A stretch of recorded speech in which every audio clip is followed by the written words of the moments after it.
তাহলে সবার প্রথম আমাদের যে বিষয়টা সেটা হচ্ছে ইন্টারনাল স্ট্রাকচার, অর্থাৎ ইন্টারনাল স্ট্রাকচার ফ্লাওয়ারিং প্ল্যান্টসের, তাকে আমরা বলি হচ্ছে অ্যানাটমি। এখন এই যে ইন্টারনাল স্ট্রাকচার, এটা মরফোলজিক্যালি তারা আলাদা হলেও, মরফোলজিক্যালি একই রকম দেখতে হলেও, মরফোলজিক্যালি মানে বাইরের দিক থেকে একই রকম দেখতে হলেও তারা কি করে না ইন্টারনালি প্ল্যান্টগুলো কিন্তু আলাদা হতেই পারে মেবি। তার জন্য আমাদের ইন্টারনাল স্ট্রাকচারের পার্থক্যগুলোকে জানতে হবে, differences between the internal structure within angiosperm. অ্যাঞ্জিওস্পার্মের মধ্যে যারা মনোকট ডাইকট রয়েছে তাদের মধ্যেও কিন্তু অ্যানাটমিক্যালি অনেক ডিফারেন্সেস থেকে যায়। Internal structure also show the adaptation. Internal structure কিন্তু আমাদেরকে এটাও দেখায় যে অ্যাডাপ্টেশনটা কেমন হচ্ছে, adaptation to the diverse environment. তার মানে ইন্টারনাল স্ট্রাকচার কিন্তু আমাদের এক ধরনের অ্যাডাপ্টেশনও দেখায়, অ্যাডাপ্টেশন সম্পর্কেও কিন্তু ধারণা দেয়। আমরা ওই বর্ষ বলায় গাছের রাউন্ড দেখেছি তো, গাছগুলো গুড়ি কেটে দিলে এরকম রাউন্ড রাউন্ড গোল গোল হয়, ওটা দেখেও কিন্তু গাছের বয়স নির্ধারণ করা যায় এবং ওই সময়কার সাথে কি ধরনের স্প্রিং ছিল নাকি গ্রীষ্মকাল ছিল। স্প্রিং তো বছরে একবারই আসে, গ্রীষ্মকাল বছরে একবারই আসে, এটা হিসেব করে কিন্তু করা যায়। তো যথারীতি অ্যাডাপ্টেশন সম্পর্কেও আমরা ইন্টারনাল স্ট্রাকচার বা অ্যানাটমি সম্পর্কে জানতে পারবো। এটা একটা গুরুত্বপূর্ণ পয়েন্ট। শুধুমাত্র যে ইন্টারনাল স্ট্রাকচার সম্পর্কে জানছি তা নয়, আমরা গাছগুলোর অ্যাঞ্জিওস্পার্মের মনোকট হোক ডাইকট হোক তাদের যে অ্যাডাপ্টেশন সেটা সম্পর্কেও জানতে পারবো অ্যানাটমিটা চেক করলে। এবার সবার প্রথম যেটা পাবো সেটা হচ্ছে টিস্যু সিস্টেম। তো আমরা জানি খুব ভালো করে টিস্যু কাকে বলে এবং সিস্টেমই বা কাকে বলে। টিস্যু কাকে বলে? কাকে বলে টিস্যু?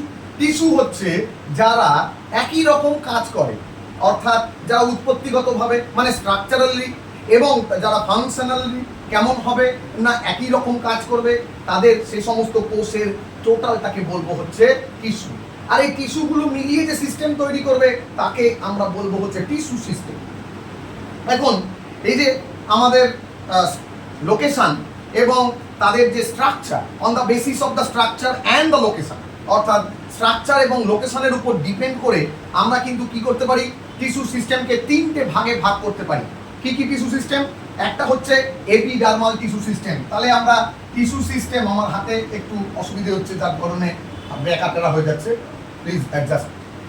তো টিস্যু সিস্টেম, যেটা টিস্যু সিস্টেমে আমরা কি ভাগ করতে পারি, তিনটে ভাগ করতে পারি টিস্যু সিস্টেমে। এক নম্বর টিস্যু সিস্টেম কি, এপিডার্মাল টিস্যু সিস্টেম। আমি প্রত্যেকটা আস্তে আস্তে বলবো, চিন্তা না। এপিডার্মাল টিস্যু সিস্টেম, তারপরে আসবে কি, তারপরে আসবে গ্রাউন্ড টিস্যু সিস্টেম, তারপরে কি আসবে, ভাস্কুলার টিস্যু সিস্টেম। 3 নম্বর হচ্ছে ভাস্কুলার টিস্যু সিস্টেম। এই হচ্ছে আমাদের টিস্যু সিস্টেমের তিনটে অংশ। এবার কি বলেছে, এবার বলেছে এপিডার্মাল টিস্যু সিস্টেম। প্রথম যেটা সেটা সম্পর্কে জানবো। এপিডার্মাল টিস্যু সিস্টেম, এটা actually the outer most covering of the whole plant body. তার মানে এপিডার্মাল টিস্যু সিস্টেমে আমরা জানলাম কি, outer most cover, 1 number point. Outer most cover হচ্ছে 1 নাম্বার পয়েন্ট, রাইট ডাউন করতে পারিস। তারপরে বলেছে কি, তারপরে বলেছে স্টোমাটা, এপিডার্মাল অ্যাপেন্ডেজ, ট্রাইকোম, হেয়ার, এগুলো প্রত্যেকটাই কিন্তু পড়ে যাবে এপিডার্মাল টিস্যু সিস্টেমের মধ্যে। অর্থাৎ স্টোমাটা, ট্রাইকোম, হেয়ার, মানে রুট হেয়ার থেকে শুরু করে সব কিছু। এবার এপিডার্মিস, আমরা এই কথাটার সাথে well known. Epidermis, this is the outermost layer of the primary plant body. অর্থাৎ যে কোনো প্ল্যান্ট বডির বাইরের যে আবরণ, সেই বাইরের আবরণটাকে আমরা বলি হচ্ছে কি, আমরা বাইরের আবরণটাকে বলি epidermis. This is made by elongated মানে লম্বাটে, কম্প্যাক্টলি অ্যারেঞ্জড সেল, অর্থাৎ ঠাসা ঠাসি করে সেলগুলো আছে, and which form a continuous layer, এবং এই ঠাসাঠাসি করে তারা অনেকগুলো স্তর তৈরি করেছে। এপিডার্মাস ইজ ইউজুয়ালি সিঙ্গেল লেয়ার, যদিও এপিডার্মিস একটা লেয়ার যুক্ত হয়। তাহলে এপিডার্মিস, যতই আমরা লেয়ারের কথা বলেছি, কন্টিনিউয়াস লেয়ারের কথা, কিন্তু এটা আমাদের মাথায় রাখতে হবে যে এপিডার্মিস কিন্তু সিঙ্গেল লেয়ার, একটা লেয়ার হচ্ছে এপিডার্মিস। 2 নাম্বার, এপিডার্মাল সেল আর প্যারেনকাইমাটাস তার মানে এপিডার্মাসের মধ্যে বা এপিডার্মিসের মধ্যে, এপিডার্মাল টিস্যু সিস্টেমের মধ্যে প্যারেনকাইমা আছে and small amount of the cytoplasm lining cell wall. তার মানে কি কি পেলাম? এক নাম্বার পেলাম এরা কি, এরা হচ্ছে সিঙ্গেল লেয়ার। এখান থেকে প্রচুর কোশ্চেন কিন্তু হতে পারে। সিঙ্গেল লেয়ার এক নাম্বার। দু নাম্বার কি বলেছে?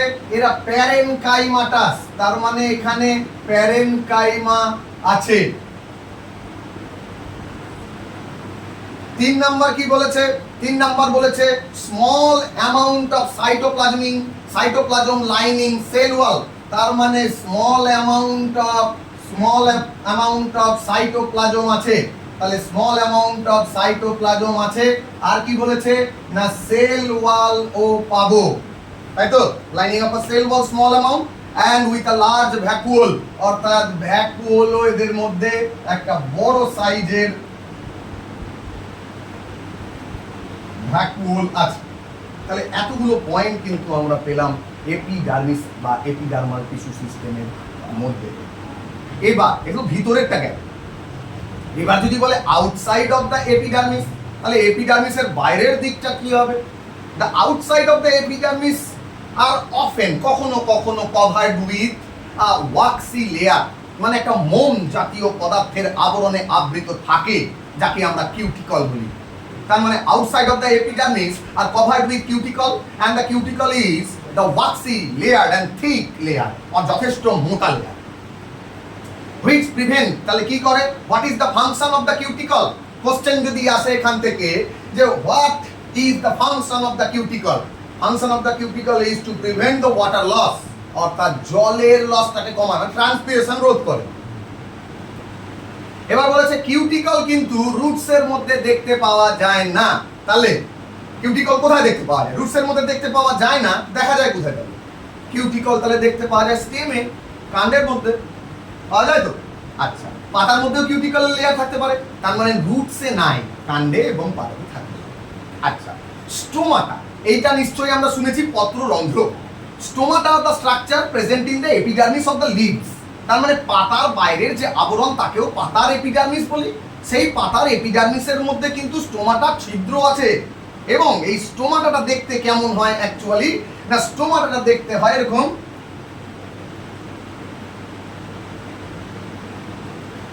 বিন শেপ। এই ফাঁকাটা হচ্ছে স্টোমাটা, আর এই দুটো কি? এই দুটো হচ্ছে গার্ড সেল, তার মানে রক্ষী কোষ। পাতার মধ্যে স্টোমাটাতে দেখতে পাওয়া যায় এই মাঝখানটা ফাঁকা অংশ, যেটা সেই ফাঁকা অংশ অ্যাকচুয়ালি এটা আরেকটু কাছাকাছি হবে এইরকম, তো এটা এটার সাথে থেকে যায়। তো ফাঁকা জায়গাটা যেটা, সেই ফাঁকা জায়গাটা হচ্ছে স্টোমাটা, এবং এই জায়গা দুটো হচ্ছে আমাদের গার্ড সেল। গার্ড সেল মানেই বুঝতেই পারছি যে গার্ড করে রেখেছে স্টোমাটাকে, ঠিক আছে? এবার গার্ড সেলের কিন্তু একটা মজা আছে। সেই গার্ড সেলের মজাটা এই যে গার্ড সেল, এই জায়গাটা the outer portion of the guard cell, outer পোর্শনটা কিন্তু থিন, পাতলা। Inner portion of the guard cell, এই ভিতরের দিকটা, দিস আর থিক।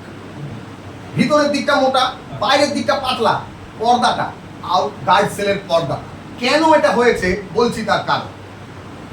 এই যে ভিতরের দিকে আছে, the guard cell possess chloroplast, guard সেলের মধ্যে ক্লোরোপ্লাস্ট আছে, and it regulate the opening and the closing of the stomata. তার মানে what is the function of the guard cell? The function of the guard cell is to regulate the opening and the closing of stomata. আবার একটা question এখান থেকে তৈরি হতে, প্রতি line থেকে কোশ্চেন তৈরি হতে পারে, যার জন্যই আমি প্রতিটা কোশ্চেন নিয়ে নিয়ে বলছি যে এখান থেকে এই কোশ্চেনটা হতে পারে। A few epidermal cell in the density of the guard cell become specialized, কিছু কিছু সেল, এপিডার্মিস সেল যেটা গার্ড সেলের মধ্যে থাকে, এরা স্পেশালাইজড হয়ে গেছে। স্পেশালাইজড হয়ে কি তৈরি করেছে? না, নতুন আরেক ধরনের সেল তৈরি করেছে, যার নাম সাবসিডিয়ারি সেলস। তার মানে সাবসিডিয়ারি সেলস গার্ড সেলের বাইরের দিকে, the outer portion of the guard cell are covered by the subsidiary cells, and the stomatal aperture, guard cell and the surrounding subsidiary cell। এই তিনটে জিনিস পেলাম। তাহলে স্টোমাটাল অ্যাপারচার মানে স্টোমাটার ছিদ্র, এই দুটো হচ্ছে গার্ড সেল, তার মানে গার্ড সেল হলো। এর বাইরে আছে কি? এর বাইরে আছে আবার একটা সেল, সেই সেলটার নাম কি বললাম? সেই সেলটার নাম বললাম সাবসিডিয়ারি সেল। এই তিনজন মিলিয়ে তৈরি করে কি?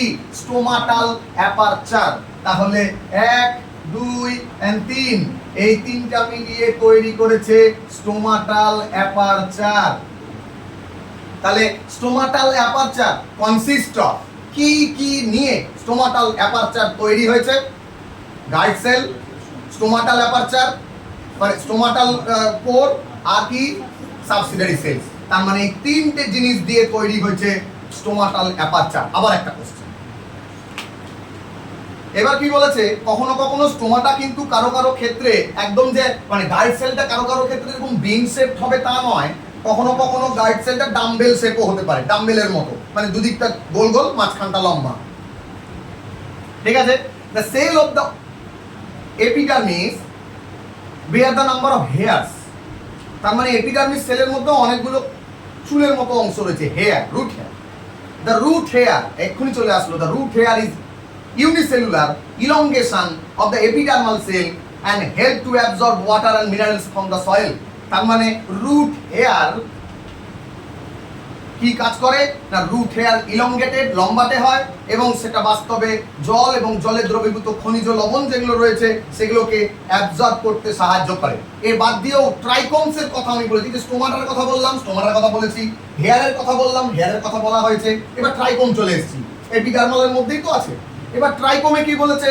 ট্রাইকোম ইন দ্য শুট সিস্টেম মানে কাণ্ডের মধ্যে আর ইউজুয়ালি মাল্টি সেলুলার। ট্রাইকোম গুলো মাল্টি সেলুলার হয়, বহুকোষী, এবং দে মে বি ব্রাঞ্চড হতে পারে, তারা আনব্রাঞ্চড হতে পারে, এন্ড সফট হতে পারে, স্টিপও হতে পারে, মানে সব রকম হতে পারে ট্রাইকোম।